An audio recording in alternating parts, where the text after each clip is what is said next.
Well, hi, this is Mike Bellevue, and today I'm here at the Landis Valley Village and Farm Museum in Lancaster, Pennsylvania.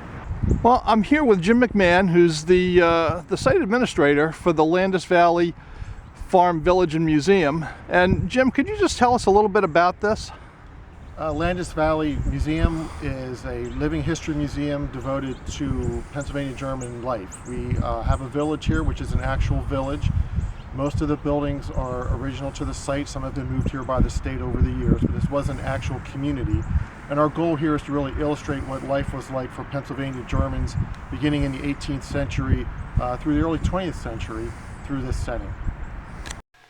Well, if we follow the path that goes by the gift shop here, we'll come up to the Visitor Center. And the Visitor Center holds a group of exhibits that kind of give you an idea of Pennsylvania German material culture from the 18th century up to the 20th century. It's just some selected artifacts, but there are some pretty neat things to see before we start touring the village itself.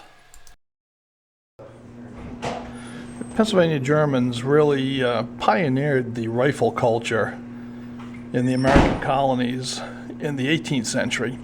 And in the 19th century, makers like Henry Lehman were responsible for a lot of the trade rifles that went out west for the fur trade.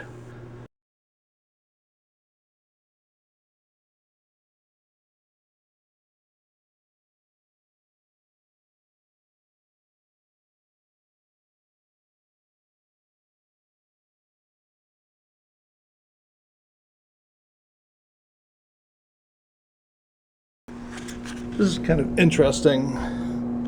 Just look at some of the art forms we've got here. These shaving mugs are all hand painted.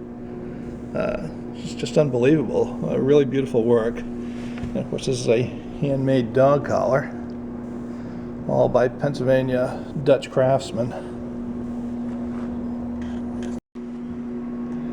And when we see blue glasses like this, particularly in the 18th century and some in the 19th century, the first thing that comes to mind are syphilis sufferers who were very sensitive to light, and they made these blue glasses for them. But these were actually made for iron workers working in metal smelting to protect their eyes from the bright lights of the forges and the pots. They're just some of the items that Pennsylvania German craftsmen decorated with their names and their initials. Very neat horn here, but all sorts of tools, even fire buckets, were personalized. This Bible, which was published in Zurich, Switzerland, was actually published in 1596, and it came to Pennsylvania in 1717. We're going to start off going through the village here at the Village Tavern, which was on the main drag in town. And before we start that off, I'm going to kind of orient you just a little bit and show you a look down the village, because this village, recreated village, lies very close to an extremely busy road that is called the Oregon Pike that runs through Lancaster County. And I'm going to show you that in a minute. It kind of runs behind the village site right now. And let me just go over and show you how things work out over time. I don't know if you can really see it, but behind this row of buildings here is the current Oregon Pike. But in the 18th century, the Oregon Pike was this road right in front of me. And it ran right through the center of this village, up to the crossroads here, where there's a hotel and tavern. And now it's just a walking path here in the village. So we'll start off going through the village here at the tavern. This is an 18th century tavern. I believe this building was originally built around 1790. It's not original to this site, however, it was moved here, but this was a functioning tavern on the Oregon Pike in the 18th century. So let's take a look at the accommodations. Well, we're in the tavern kitchen, and this is where meals would have been prepared both for the tavern owner's family and for the guests of the tavern on this open hearth. This is the tavern's dining room, and this is where wagoners could have gotten a good meal for 35 cents. Almost immediately behind the tavern is one of the other working buildings of the Landis Valley Village, and that's the gun shop. And this is where guns would have been made and guns and equipment bought and sold in the 18th century. So let's take a look inside.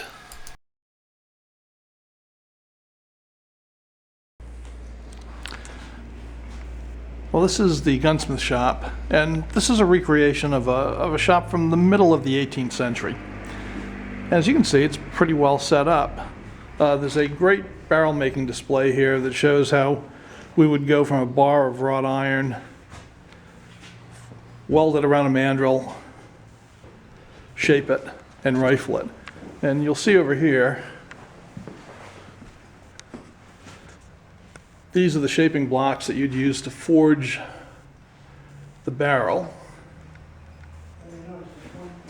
And then on this side of the room, we've got the barrel boring machine and barrel rifling machines.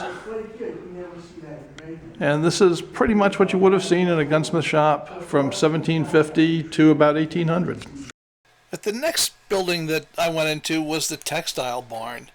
And even though guns are always my favorite, I have to admit that I really found this exhibit to be fascinating.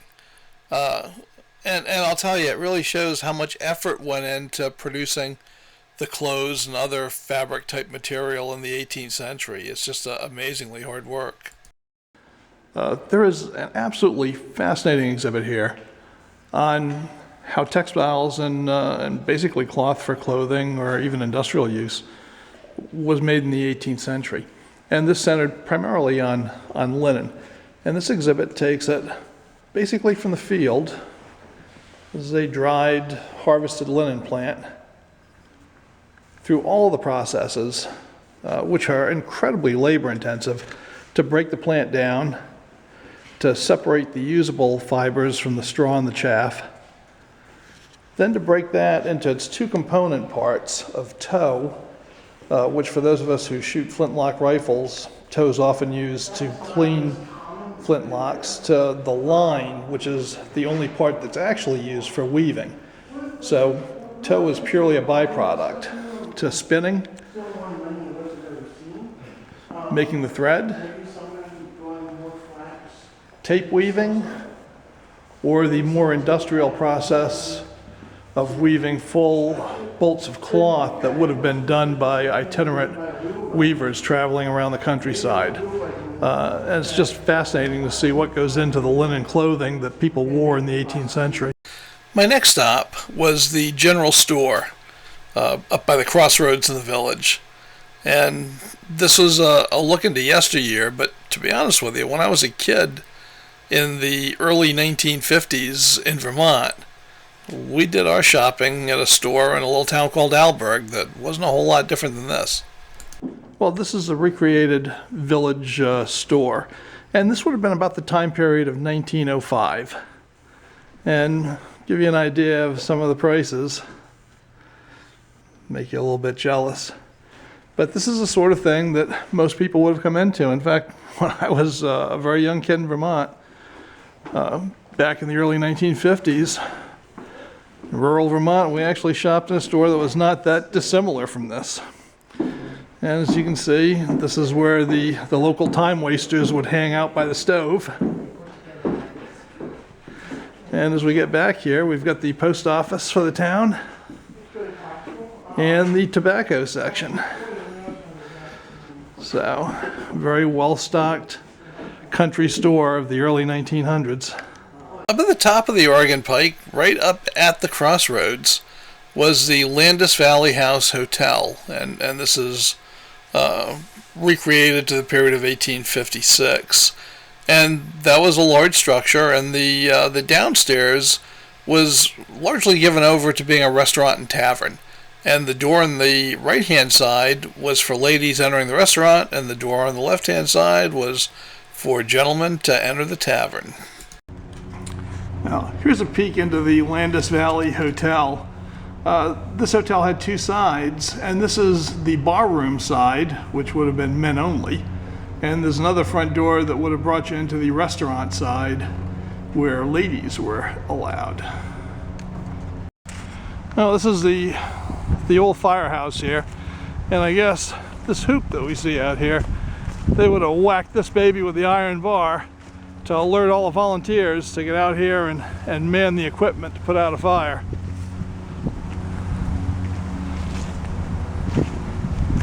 On the edge of town, there's a pretty good-sized one-room schoolhouse that dates back to the 1890s.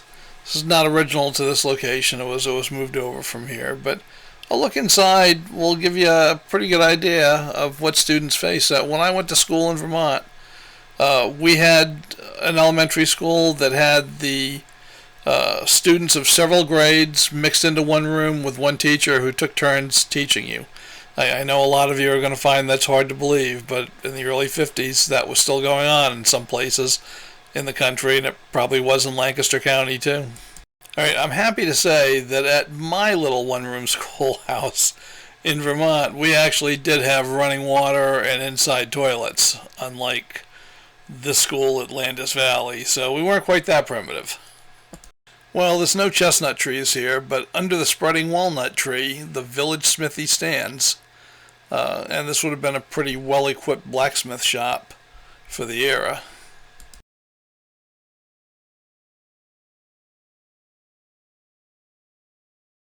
Also on the edge of town, there is a farm implements museum, display building really, that takes you through farming from the early 18th century through the 19th century and into the early 20th century. And it's really a pretty interesting look at the main industry in Lancaster County.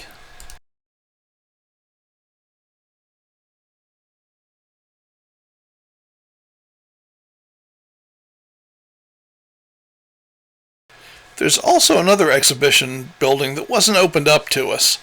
And this has all manner of stuff in it.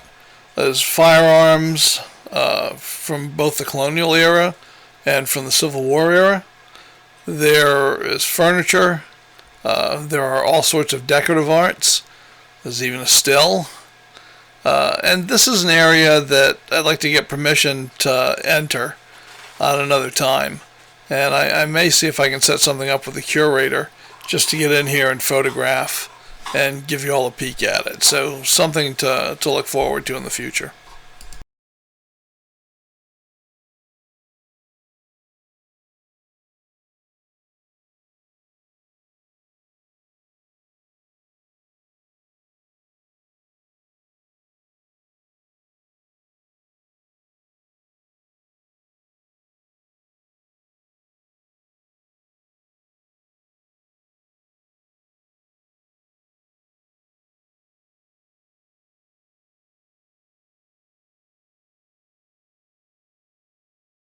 The last building that I visited in the village was the tin shop, and they actually had a working tinsmith on duty making all sorts of little doodads, and it was a very interesting visit.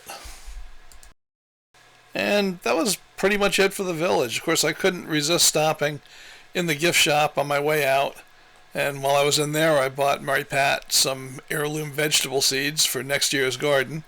And I treated myself to a book on Lancaster County long rifles that was illustrated from the long rifle collection here at the Landis Valley Village and Farm Museum. So, if you're in Lancaster County and you've got a little bit of time, I can heartily recommend this as a great place to go if you got any interest in history.